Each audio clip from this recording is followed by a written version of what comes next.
Welcome to a Foxy Tech Tips tutorial on reducing motion on Mac. If you find this video helpful, please consider subscribing to my channel and liking the video. Start by clicking the Apple logo in the top left corner. Choose System Preferences from the menu that appears. In System Preferences, choose Accessibility.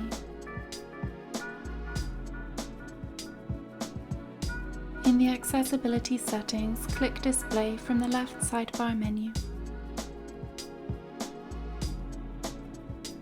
Then check the checkbox to the left of Reduce Motion to reduce the motion of your Mac. And that draws an end to this tutorial. Please like the video if you found it helpful and subscribe to Foxy Tech Tips for more Mac tips and tricks.